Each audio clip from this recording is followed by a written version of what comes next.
¿Por qué este misterio que gira en torno a la masonería o francmasonería? Bueno, eso habría que preguntárselo a los masones. Yo no soy masón, estudio la masonería, pero me tendría que explicarlo desde mi punto de vista, ¿verdad? Entiendo que es algo que está relacionado con lo tradicional de la masonería, con esos elementos tradicionales de toda institución que tiene muchos años de vida, ¿no? Muchos siglos. Es decir, la masonería se inicia en 1717, la masonería moderna, filosófica, y deriva, aprovecha las organizaciones que también eran logias, se reunían en logias masónicas, que agrupaban a los artesanos o a los obreros de determinados sectores de la producción. Por ejemplo, los textiles, los albañiles, los picapedreros, y precisamente mason en inglés es albañil. Los masones en italiano se llaman muratori, y en portugués son pedreiros libres.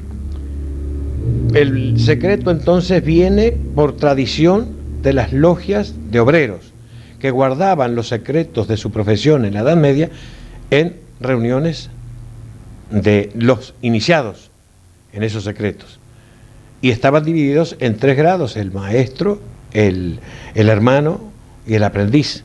El aprendiz era el que se iniciaba, el que empezaba a estudiar los secretos, a ingresar en la logia, los secretos de la institución, de la organización gremial. Después venía la segunda etapa y el maestro era el que dirigía, el que sabía todos los secretos del oficio.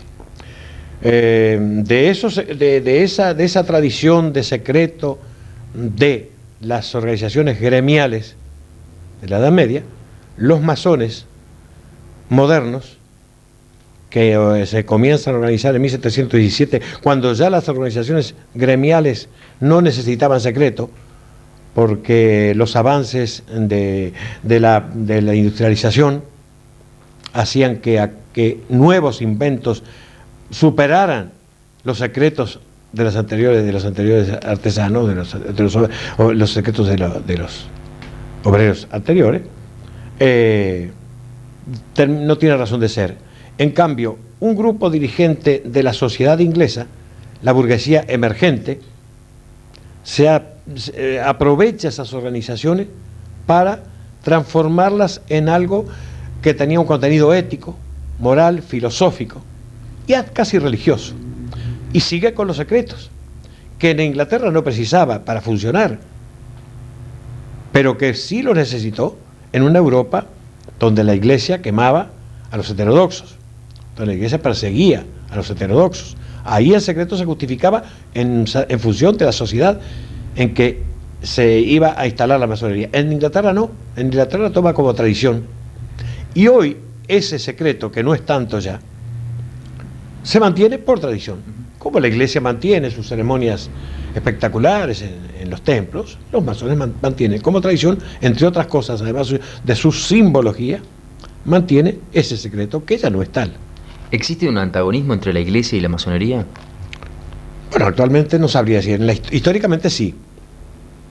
Históricamente, la masonería sostiene principios en primer lugar, la masonería es tolerante en materia religiosa y de ideas políticas.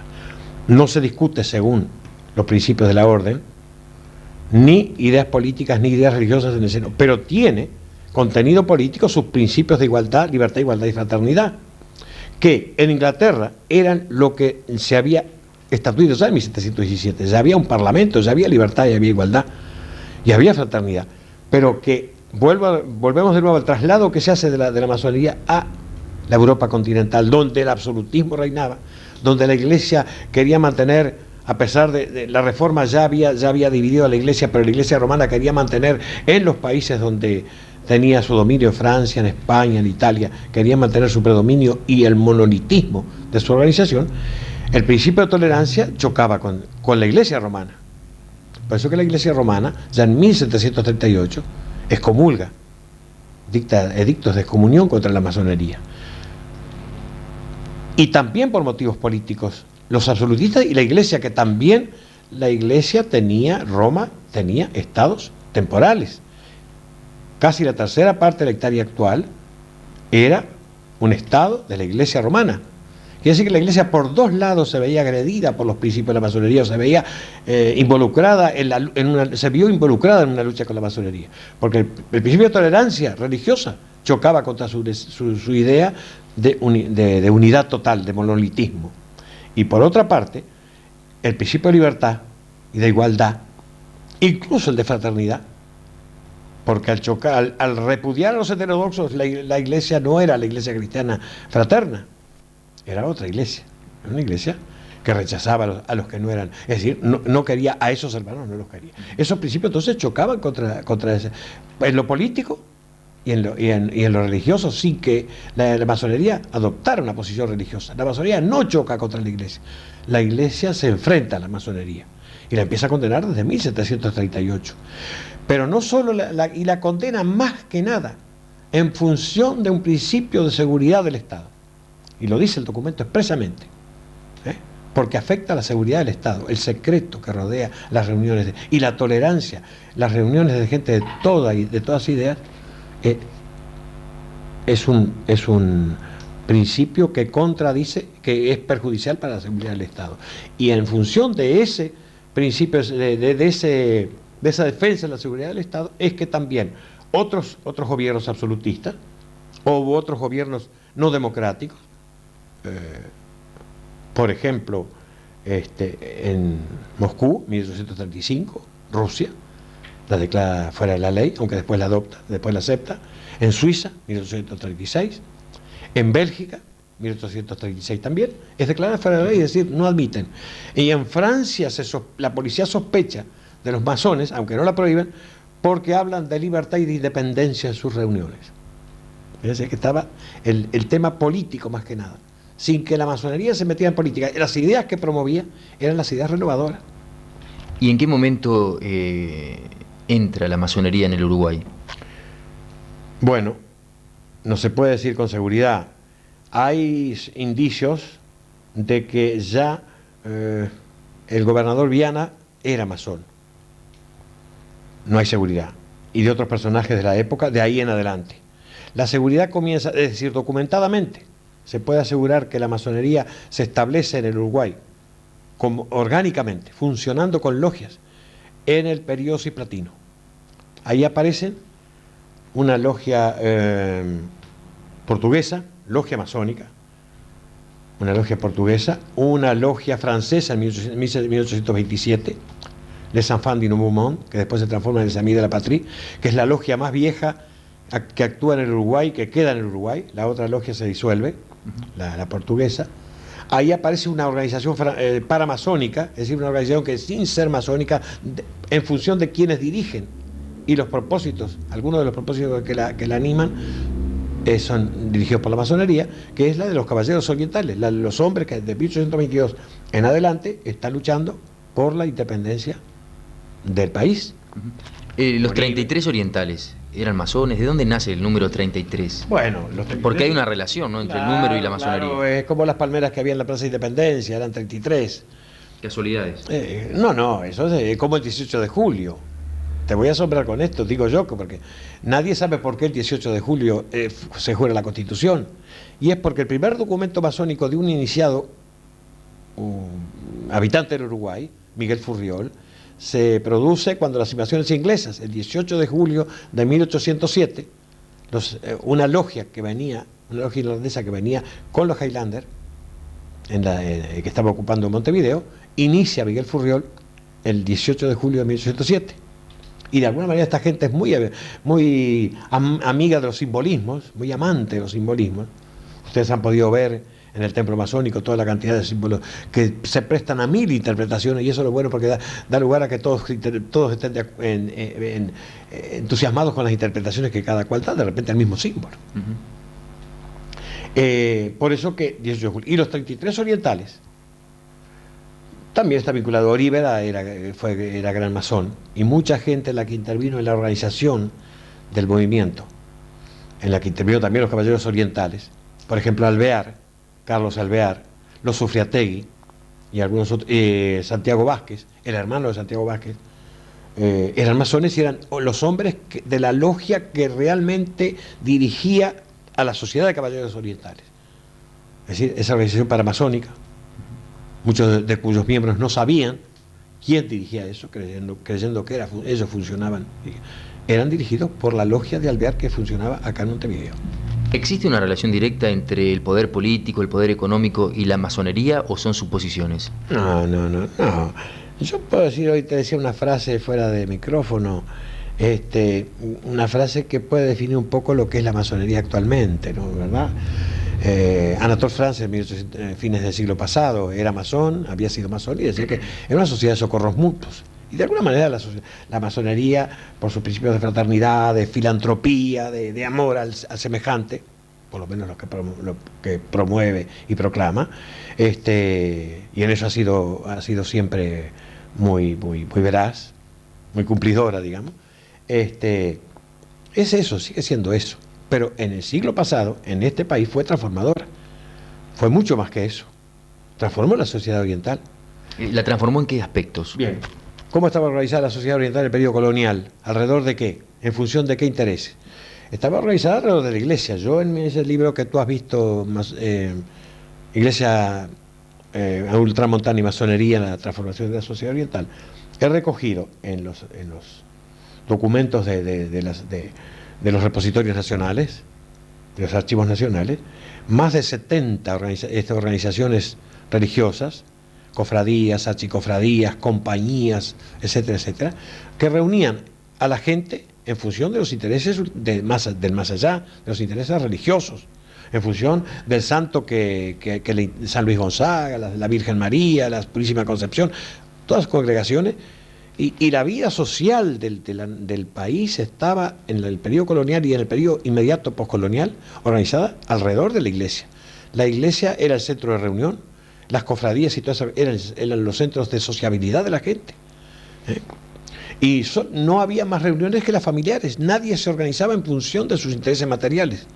Pero a partir de la Revolución Francesa, que transforma tanto la sociedad, y de la Revolución Industrial, que crea una nueva clase de gente, los obreros en gran cantidad, que no estaban agremiados ya como antes alrededor del patrón, sino que tenían intereses muy disímiles, porque eran muchos más. En ese momento la sociedad necesita, las sociedades del mundo necesitan otras organizaciones las que respondan a sus intereses materiales, para la defensa de sus intereses materiales y de sus intereses espirituales terrenales, no los espirituales ultraterrenales, que eran los que organizaba la gente alrededor de la iglesia. Entonces la masonería es la que empieza a organizar eso. En nuestro país, en 1843, primero empiezan las logias. Las logias de alguna manera son las primeras transformadoras, porque están organizando la gente con otros intereses, en función de otras perspectivas que le daba solo la religión. Ya empiezan al crearse las primeras logias. ¿Qué se entiende por logia?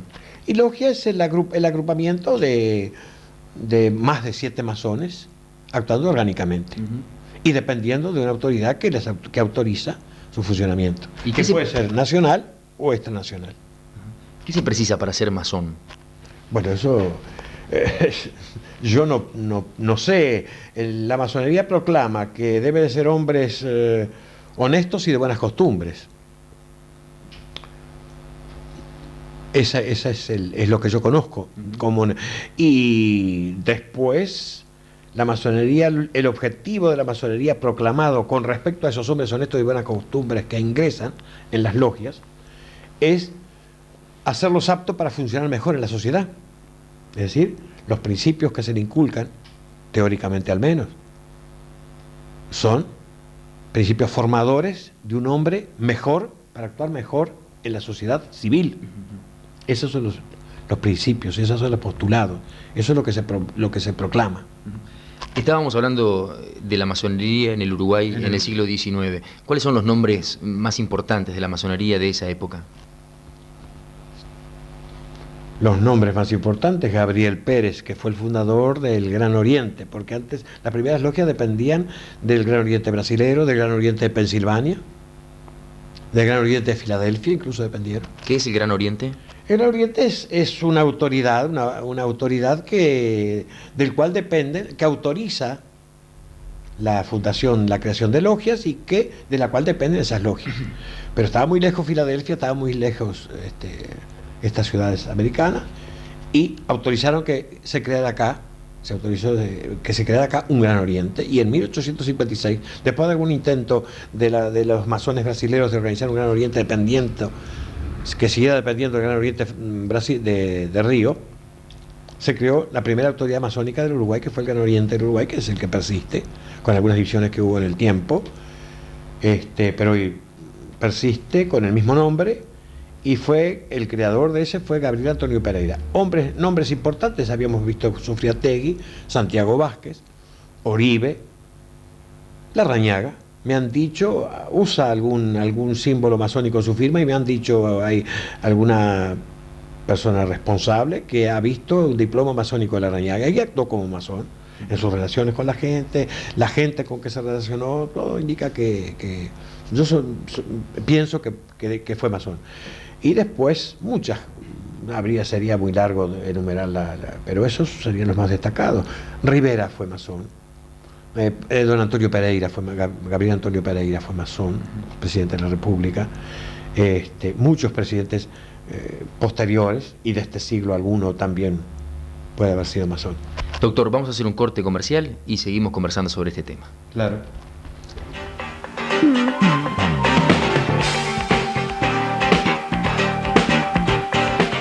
¿Y qué pasaba o qué pasó o qué está pasando con la masonería en la ciudad de Mercedes y por lo tanto en el departamento de Soriano? Claro, vos me preguntás lo que pasa ahora y yo no te puedo responder porque ya te digo, creo que no lo he estudiado a eso, no me interesa el tema, así para mis estudios o para mis producciones o para esto mismo. Puedo tener mis opiniones, pero yo creo que historia es la que aquella de la cual uno no es protagonista. Y yo tengo una historia muy cercana y muy estrecha con la masonería de Mercedes porque fui antimasón. A mí me enseñaron a ser intolerante, me enseñaron a ser dogmático, a ser fanático. Y entonces fui un enemigo de la masonería sin saber lo que era la masonería. Y no soy masón tampoco. Pero digo, antes de eso querría puntualizar dos o tres cositas que quedaron del corte anterior, antes el corte referido al problema de la transformación, de los elementos de transformación que trajo la masonería acá al Uruguay. Lo hizo en el mundo, porque fue un objetivo concreto de la masonería. Transformación de la sociedad, laicización de la sociedad, secularización de la sociedad, es decir, no sacar a la gente de las organizaciones religiosas, sino darles otro tipo de organización también, y además, para que en función de sus necesidades espirituales, terrenales, música, organizaciones musicales, organizaciones de paseos, organizaciones culturales. La primera, el Instituto Histórico y Geográfico, 1843, fundado por masones.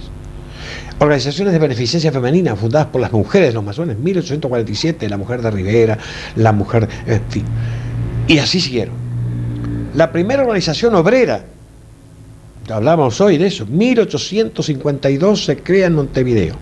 La Sociedad Filantrópica de Zapateros, primera organización de artesanos zapateros del Uruguay, la primera conocida. 1857 los tipógrafos y litógrafos, que se vuelve a fundar porque se cierra en el 60. De carpinteros con los símbolos masónicos, de albañiles con los símbolos masónicos, ¿no? Además proclamadamente masones los que la organizan. Tenemos los nombres de los individuos y de las logias a las que pertenecían los individuos. En este libro que yo te hablaba de mi iglesia de otra masonería están los nombres y así en adelante. En los departamentos lo mismo. Y en Mercedes, y ahora vamos a hacerte el gusto, en el siglo pasado, desde 1854, si no me equivoco, nuestro amigo, creo que es común amigo, Manuel Santos Pires, estudió alguna cosa y la publicó en Hoy es Historia, sobre los inicios de la masonería. Ya en 1854 él tenía algún relato de su mastre, había encontrado algún relato hablando de que había ya masonería. Y en 1800, sin duda, en 1864 existía una logia Luz. Estaban los mismos elementos que su mastre decía que funcionaban desde 1854 o 57. Y así que debe ser la logia Luz la que existía antes. Y este dato ya está documentado en un almanaque masónico de Baiyán, 1864. En 1881 hay una división en la masonería en 1882 y se funda una logia del Porvenir, una logia heterodoxa, digamos, alejada del Gran Oriente, dependiente de otro Oriente que se creo que fue moverse por razones de circunstancia del momento. Eso desapareció y funcionó en Mercedes. Y tuvo cerca de la plaza estaba y encontré algunos datos en algún periódico de la época, mercedario. Y en 1881 se funda la Logia Armonía, que fue la gran logia de Mercedes, que reunió a los Bellini, a los Soumastre, a los Cifredi, gente importante en el sentido de por la obra, no solo por lo que significaba en los estamentos sociales, sino por la obra que realizó un farmacéutico, un médico, braceras, gente muy importante, los Vespa, los Batro, y sobre todo muchos italianos que fueron transformadores en la masonería, el elemento italiano que ingresó a partir del 58-59. Pero en Mercedes la masonería tuvo, y esto también se lo debo a Manuel Santos, la primera asociación de estas que transformaba la sociedad, la primera asociación civil, laica, organizada en Mercedes, creo que se llamaba Porvenir, la organizaron los masones. La masonería la organizó en Mercedes, como la organizó en Salto, como lo hizo en Paysandú, como lo hizo en casi todas las capitales interiores. Fue una labor que la masonería asumió con total dedicación y directamente encaminada a eso, es decir, como objetivo concreto. Lo mismo que la transformación de la educación en educación laica. La educación era hecha o por gente de la iglesia, que no educaba mal, pero educaba con criterios que no servían ya para la época. Y hubo maestros particulares que cada cual la daba por su cuenta, por la libre, como dicen los cubanos. La masonería apoyó, y fue un apoyo fundamental, en la obra bareliana. Esa fue otra de las grandes obras transformadoras de la masonería. En Mercedes, precisamente en función de ese apoyo a la obra bareliana, en 1872 se funda, junto como se había fundado en todas las otras capitales departamentales y Montevideo, la Asociación de Amigos de la Educación Popular, que después, en 1882, se funda sobre la base de la misma gente que son, el elemento masónico es el que está en Mercedes, en la creación de todas esas organizaciones. Se funda una organización de defensa de la escuela para conseguir dinero y pagar los atrasos de los maestros de Mercedes y de todo el departamento. Una obra muy importante. Y además, en otra obra transformadora que realizó en Mercedes la masonería, y en Fray Bentos también, fue la creación de otras sociedades, como, además del Porvenir, sociedades que creo que aún siguen, el Club Progreso, el Politeama Colón, se hacían bailes muy lindos ahí en algún tiempo, sociedades de musicales, Álzola, que era un maestro de música, era masón y fundador de asociaciones, de organizaciones, de grupos, de una asociación de eucaristas.